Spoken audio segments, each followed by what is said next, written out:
Hello, everybody. Welcome to my informal review / my thoughts on Death's Door.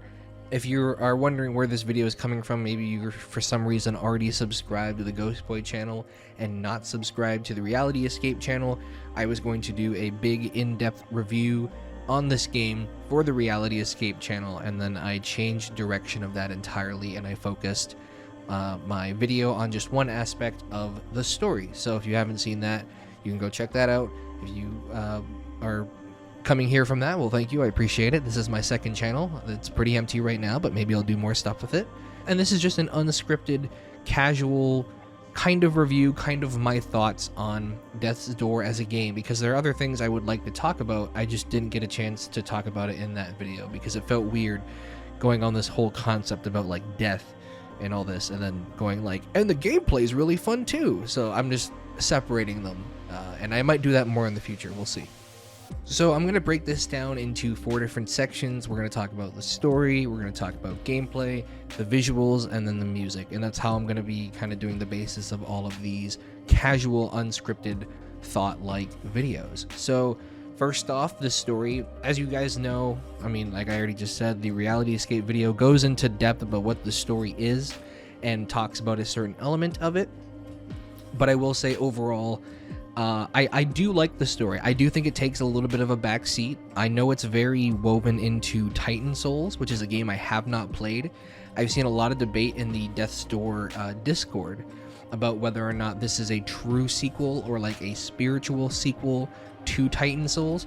I don't think you need to play Titan Souls. I didn't. I still very much enjoyed this game, but I think a lot of the extra content requires you to know something about it. Like, I think if you went through the motions of 100%ing this game and then you hadn't played Titan Souls, you might be a little bit disappointed like I was, but I don't think it's like a deal breaker or anything like that. I think that it stands alone on its own pretty well. It establishes its own universe. Overall, I really like the story. I think that as you go on, things get a little less fledged out, and I would fully fledged. Is that fledged? Is that the term? Fledged.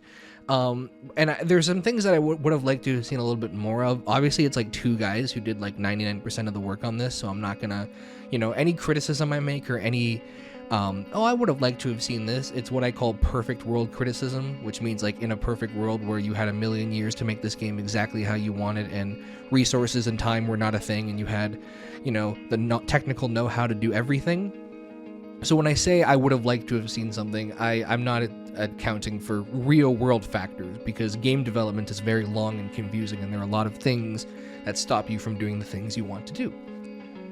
So one of the things I would have liked to have seen, I feel like the Witch and the Frog King are very they're very fully fledged out. They're very good, well-written characters. You get a lot of backstory. You get to talk to people who like knew them personally. I really miss that for Betty.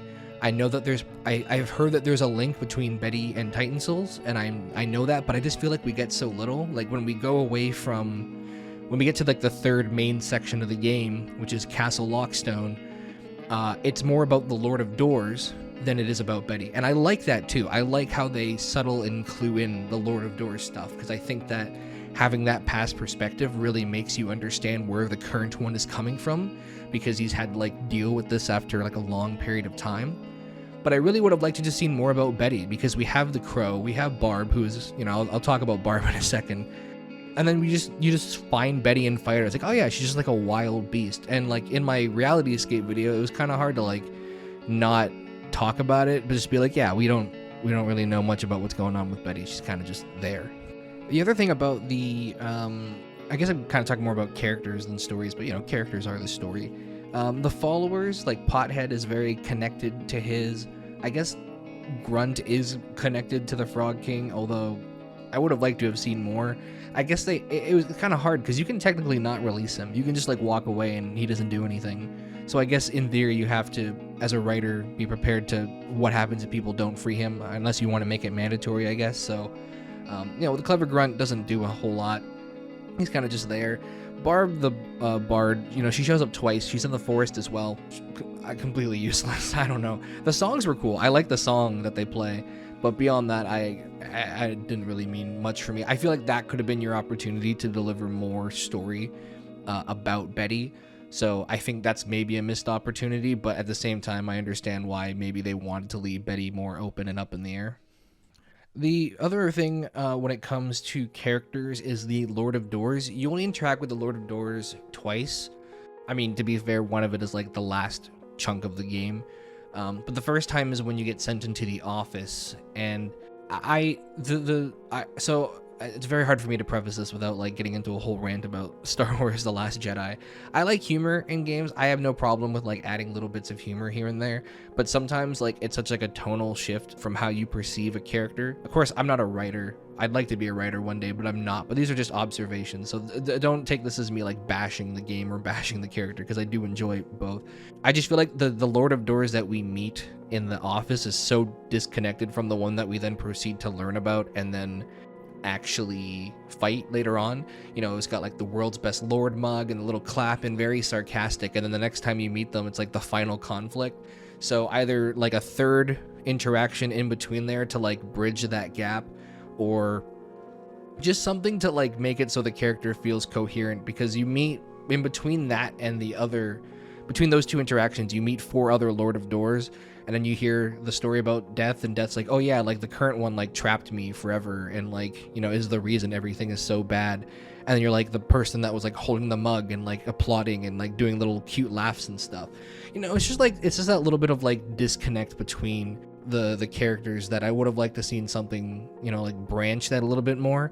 But it's very like standard like indie game humor. I'm not gonna like blast them for that or anything like that. I see that kind of humor in a lot, you know, like the mug and the clapping and like little moments like that. So I liked it. I did think it was funny when I saw it too. I have no issues with the humor itself. It's just like the character like making the Lord of Doors feel coherent. It's also hard because we don't have a name for it. We have name for the 4 that we don't see, but not for the one that we do see.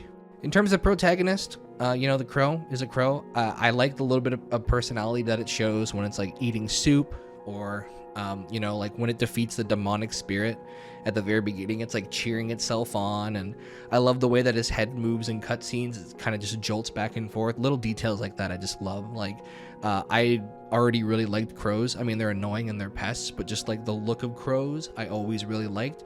Now I like them even more because of this game. I'm always going to think of crows as like being, you know, grim reapers now. So I love the idea of the crows and the free crows, and just the design of everything looks so good. But we'll talk about that more when we get to visuals. Yeah, overall the story though, I mean, it didn't need to be overly complicated. I feel like it's a little complicated at some points. If you go to the Death's Door Discord, you can see me in the lore chat quite a bit, asking a lot of questions like, I don't understand this, or does anyone realize this, or something like this. Like I'm in there quite a bit trying to understand stuff, and there's a lot of debate, especially with the connection to Titan Souls and the true 100% ending. But I really like the story. I think it works really well. It kind of gives me like Kingdom Hearts vibes, in the sense that like a door is a portal, but in Kingdom Hearts, like a heart is like a soul. It's like you're saying one thing, but you're really meaning another, but you're like using a literal interpretation of it. But yeah, I think it's super well written. I like talking to all the characters, especially going around just the office. I wish there was more of that. Like, you only really have a couple of different phases where you get to talk to the crows in the office, and I wish you got a chance to talk to them more, or like, you know, have Pothead say something meaningful instead of just like saying the same thing, or like Barb, you know what I mean? Like, I like these characters. I just feel like they don't do anything, which I don't expect them to like give you a companion or anything like that, and I don't think they should have either. But moving on to the gameplay aspect of things. So I have not finished a Legend of Zelda game ever. I think the last time I played one was like Twilight Princess 10 years ago for like, I don't know, like an hour. And then I played like the beginning of, I think, Dark Souls 2 at a friend's house once for like 5 minutes, and that's pretty much it. So I'm not really the target audience for this game, and I feel like most people, when they talk about this game, are going to talk about Zelda, and they're going to talk about Dark Souls, and it's going to be like a direct comparison. Obviously, I can make comparisons to that, but I'm not going to, you know, get too specific because I don't know that, and so I feel like maybe this can come from a slightly more objective place, but I could also be wrong on that front. in terms of like puzzles and stuff, I really like them. I feel like they're not overly complicated, but I feel like they're complicated enough that you may not get them all on the first try. You have to do some serious thinking. You have to use your brain. A lot of them are based off of timing. And I think, I don't know if I like that or if I love it, which is kind of a weird place to be stuck in. It reminds me of like the Portal ones, except it's not as hard to figure out. But like once you figure out what you have to do, it's like, okay, well, it's one thing to know what I have to do. Now it's another thing to like execute it and like do it on time and do it properly. So I really like that. You know, a lot of the I mean, Castle Lockstone generally has the most like puzzle aspects to it, which is why I think I like that section the most. I also like the music a lot in that section the most. But even like the witch area, like just, you know, figuring out how to use those like ramp, those like moving things with like the Minotaur heads and trying to like turn on the fireplaces and stuff. Like it's small, it's simple, it's not overly complicated, but it still like engages your brain, so it's not just endless combat, which I really like. The combat in this game is so fun. I genuinely and generally do not like games that make you repeat boss fights over and over again. I don't enjoy them. I get frustrated and then I don't enjoy the game anymore, which is why I've never played a Dark Souls game. But having the, I don't know, there's something different about this one. The movement feels great, the slashing feels great, the upgrades feel like they make a difference. The mana system, I love the mana system in this game, where you have the 4 to 6 shots depending on how many shrines you found, and you have to hit to get more, like, I guess, ammunition or like mana back. I love that. I think that's such a cool idea, because it's like, here's a cool bow, you can play it safe, but you have to play it risky to also play it safe. And I love that aspect of it, because you really have to strategize, like, okay, I have like 1 HP left, I don't have any mana shots, I know I just need like 2 mana shots, but I have nothing to hit, so I have to go up and hit them. You know, and then I tended not to use the bomb or the flame too much. I always like arrows in any sort of game where you can be an archer. I'm always the archer or the ranger character. But yeah, I generally and genuinely, again, the double duo, the double G's. I really enjoyed the gameplay. I didn't mind fighting the bosses. I felt like every time I was fighting, sometimes I was getting frustrated, but I found myself genuinely like learning how to beat them, and I felt myself improving. Like, fighting Betty the first time is like the worst thing ever, because you can't comprehend that she moves in midair. Like, she jumps up and then she moves and then she starts going, so you have to like really figure out the timing. Once you figure out the timing, it's so easy. Same with the Lord of Doors, actually, the final boss fight, same kind of thing. Once you figure out the timing, it's easy. Figuring out that timing and having that aha moment, and then watching yourself get better and watching yourself get farther, and not knowing how close you are, but knowing that you can see all the cracks and all the glowing redness out of the characters, to know that you're like, oh, I must have been close. And you know, I love the Lord of Doors, because the Lord of Doors is a combination of every single boss fight in the game, right? Like, you have the Guardian, he's got the laser, he's got his own thing with the doors coming out, he throws the urns like the witch does, he rolls like Betty does, I don't know what he does with the king. I'm sure he does something that the Frog King does, but I can't think about it at the top of my head right now. But I love how the Lord of Doors is like this culmination of like all of the boss fights, because you're like seeing these things happen before you, and you're like, I know how to deal with this.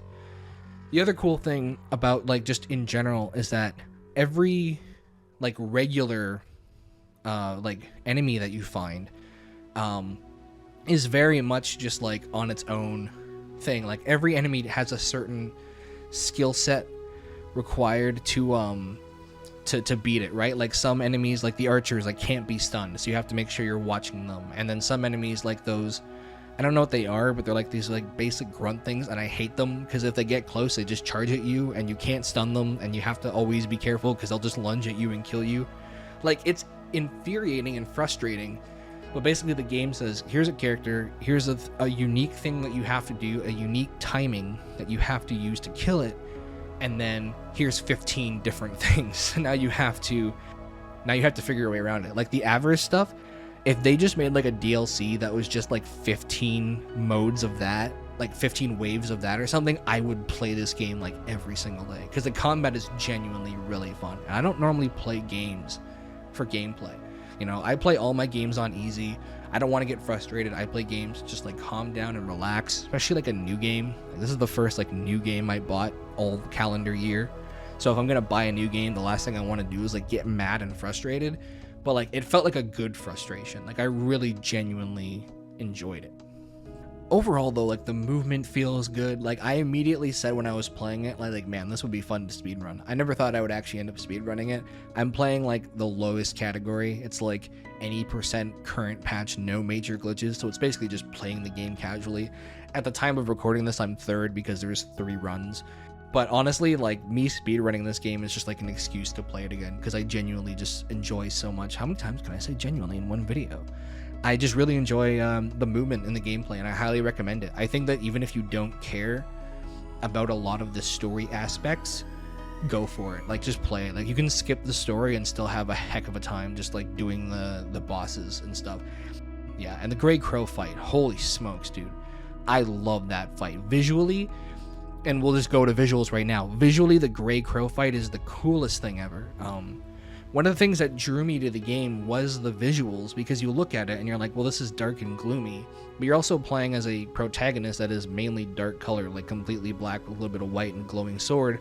So it's very easy to just want to use black to like have dark and gloomy, but like there's really no black levels in this game. Like there's not a lot of dark areas. I mean, when you turn the game night at the end, if you have like the post content stuff, then I guess, but you know, the fact that they make it look so like dark and gloomy and post-apocalyptic, but at the same time they still manage to use these really cool color palettes, and they still manage to, you know, make it light. I really like that. I always, you know, it's very easy to just make your game dark and gritty by sticking your character into a dark room, but when your character is a dark colored character, you can't necessarily do that, because then you can't see your character.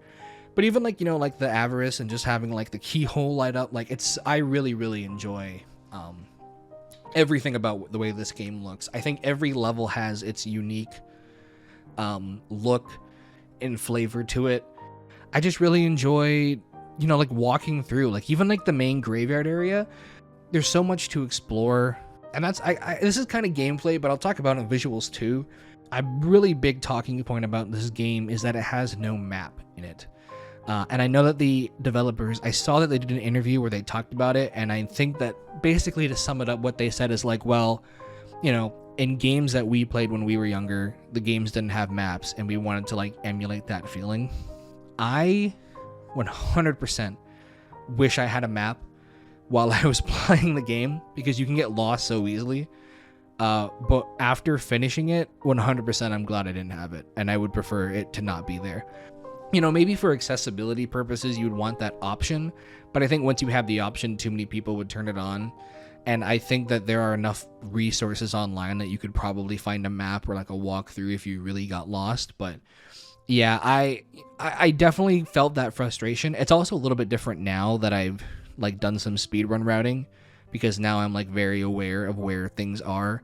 So it's like, oh, I need to head to the top. I know where this is. And I still get lost sometimes. In my first speedrun, I got lost a couple times. So it definitely still happens. But I ultimately, I think, had I been on the development team, I would have fought for a map. As a consumer who had played the game to the end, I'm glad it didn't have a map. So yeah, that's how I feel about that. I mean, it would have been cool just to have a map from a visual perspective, because I'm sure it would have looked really cool and interesting, but like everything in this game does, because everything looks super cool and visually interesting. I love the darkness with the kind of crisply, crackly, glowing red look, and they use that a lot. I think that's such a cool way to show enemy damage. I know it's not necessarily new. A lot of games have like something to show enemy damage, but the fact that the characters are just so naturally like dark and the crackles are so bright, I adore it. I fell in love with it. So definitely a game that I will be going back to for inspiration. So the music was created by a man named David Fenn, and David Fenn is like, there's only like 2 main guys at like Asenathww. He's one of them. He does a lot of like the level design and the sound design, and he made all the music. And when I heard the music, the first thing I thought was, This music reminds me of the game Moonlighter, which I have never played Moonlighter before. And I heard the music in this game, and I'm like, I love the music in this game. It sounds like the music in Moonlighter. And then here we go. David Fenn did the music for both Moonlighter and for Death's Door. So that's a really easy way to become like one of my favorite video game composers, because right up there, those are two soundtracks that are instantly added to my instrumental playlist of things that I can write scripts to or like do non-audio editing to. So a huge fan of the soundtrack here. I feel like a lot of games now, and I don't want to sound like an asshole when I say this, but a lot of games kind of do this thing where they play a lot of like soft piano, and then the soundtrack never changes. It kind of always stays in that like soft vibes, that piano vibes. And sometimes it feels like a little pretentious. You know, sometimes I feel like it really suits the game and it's really like appropriate for like an artsy kind of game.